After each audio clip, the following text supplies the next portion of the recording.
morning students. Today we are going to do poem 8 of Beehive on Killing a Tree by Jeev Patel. And before I start my lesson, please take out your books, pen, pencils so that you can write down the difficult meanings and literary devices which are used in the poem. So let us know something about the poet. Jeev Patel is an Indian poet, playwright, painter as well as a practicing doctor based in Mumbai. He belongs to a group of writers who have subscribed themselves to Green Movement, which is involved in an effort to protect the environment.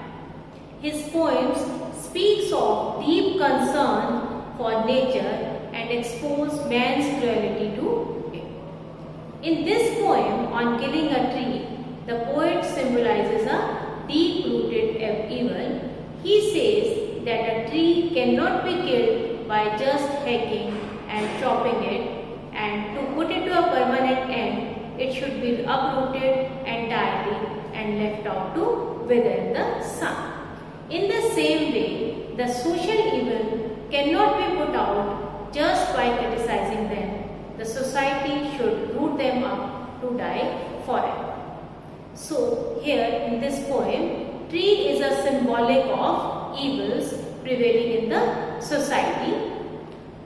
The poet presents the tree as a parasite which consumes the earth's nutrients by feeding upon the earth's crust, which according to the poet is the destruction of earth's fertility, and leaves keep sprouting of its leprous height, which is symbolic of smaller evils which keep issuing from the larger ones. And we cannot kill a tree by simple attack of knife, which is again a symbolic of the bigger evils which cannot be get rid of by simple blows. So to kill a tree, we need to find its source, that is its roots, and expose it, let it scorch and soak in the sun. Likewise, to get rid of an evil, its source has to be found out, and we need to drain its life in full and thereby leaving no chance of its sprouting and rising. So let us start with the poem. First stanza. It takes much time to kill a tree. Not a simple jab of knife will do it. It has grown slowly consuming the earth, rising out of it, feeding upon the crust, absorbing years of sunlight, air and water, and out of its leprous height, sprouting leaves. So the poet wants to say that it is not an easy job to kill a tree. It takes a long time to kill a tree. Simple jab of knife. Simple jab of knife means simple strike. A sudden strike of knife won't kill it, and it has grown slowly consuming the earth. Consuming the earth means absorbing the nutrients of the earth. The tree has grown slowly consuming the earth's nutrients and feeding upon its crust, absorbing years of sunlight, air and water, and it feeds upon earth's crust and sprouts off its leprous height. Leprous height means the height means skin, and leprous means which is struck with leprosy. So the poet indicates that the tree is a parasite which keeps consuming earth's crust, and it also absorbs earth's nutrients, thus destroying the fertility of the earth.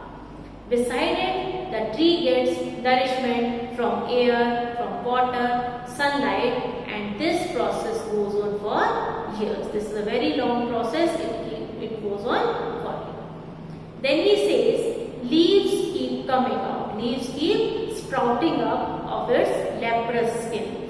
Leprous, as I have earlier told you, the skin which is, you can say, suffer from leprosy.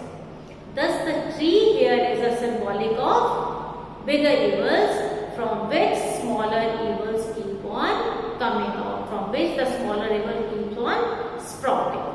Here the poetic device uses metaphor. Leprous height, consuming the earth. Height means skin, leprous means the skin which is, you can say, which is suffering from leprosy. So here the tree's bark is compared with the leprosy. And tree symbolizes the deep-rooted evil. So hack and chop, but this alone won't do it. Not so much pain will do it. The bleeding bark will heal, and from close to the ground will rise curled green twigs, miniature boughs, which if unchecked will expand again to the forest. So hack and chop. Chop means snap. Hack means to cut with a heavy spade, to cut with a heavy weapon. So hack and chop, but this won't alone do.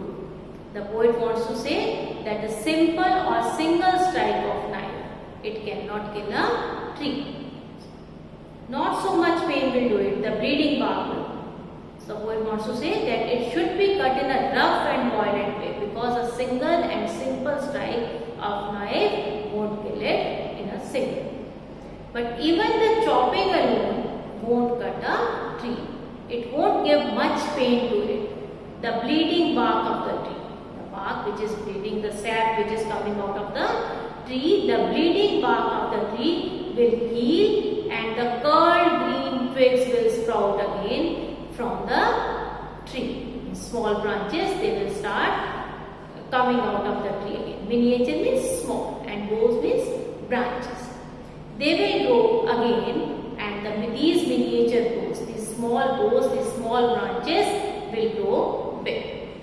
In these lines, the tree is again presented as a symbol of bigger evils. He said, we cannot get rid of bigger evils by simple and small blows, as they will grow again and assume their former shape. They will assume their former size. They will assume their former appearance. So they should be checked in the beginning. No, the root is to be pulled out of the anchoring earth. It is to be rolled, tied, and pulled out, snapped out, or pulled out and tied.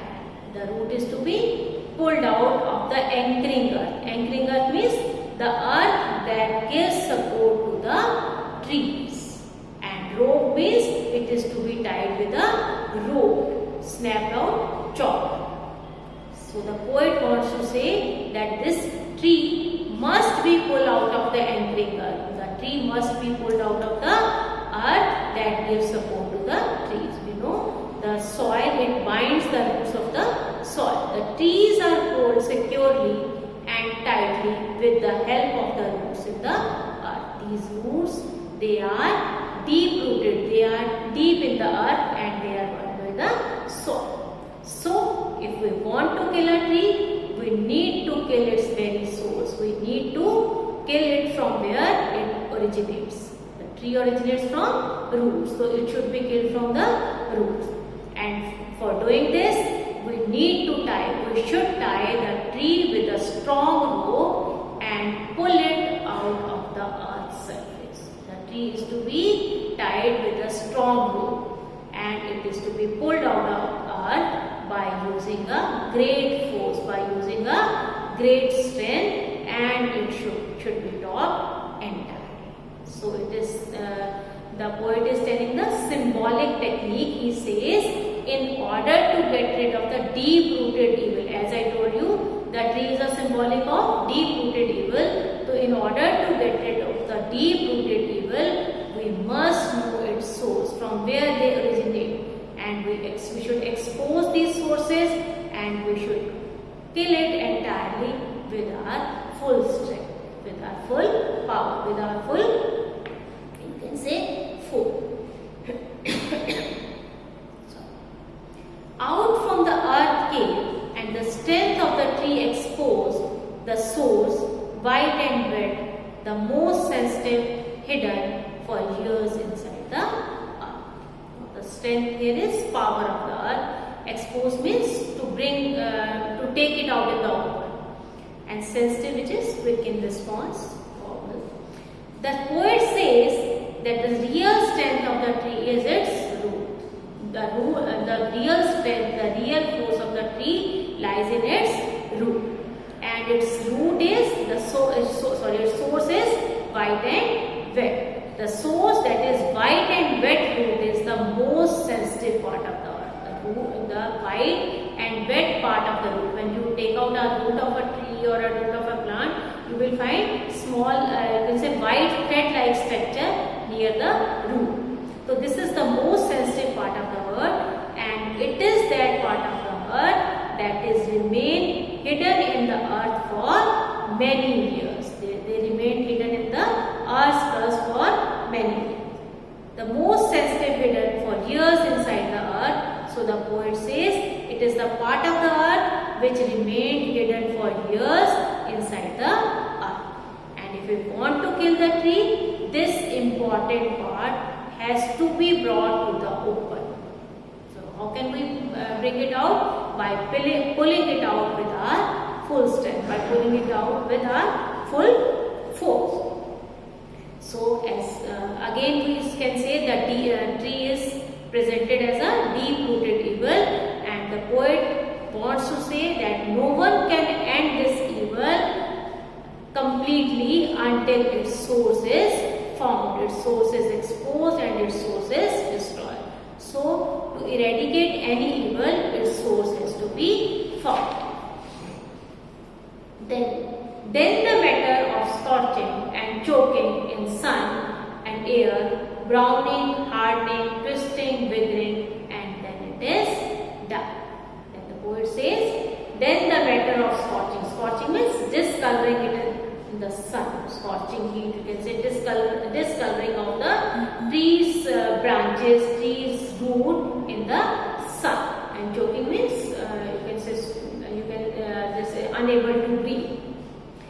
The poet says this important part, which is important part of the tree, that is root, it should be pulled out and it should be left in the sun and air for a long time so that it get dry. It should be, the roots should be left in open. They should be left to scorch and choke. They should not be able to breathe. They should be discolored by putting it in the sun. So it should be left there for many days so that it browns, it gets hardens, it gets twisted away, or it gets withers. And only after this the tree can be considered to be really killed, by withering its root, by twisting its root, by browning and hardening its root. Then only we can say the tree is killed. Similarly, if we want to bring an evil to an end, if we want to eradicate an evil, we need to find out its very source, and that source is to be rooted out. Then we need to drain away all the life and strength from the evil, and we must not let it linger in the society. We must not let it prevail in the society, and we must not provide it any chance of survival. So we should eradicate all the evils, all the social evils which are present in the society. Okay. Thank you. This part of the poem we will do in the assignments. Thank you.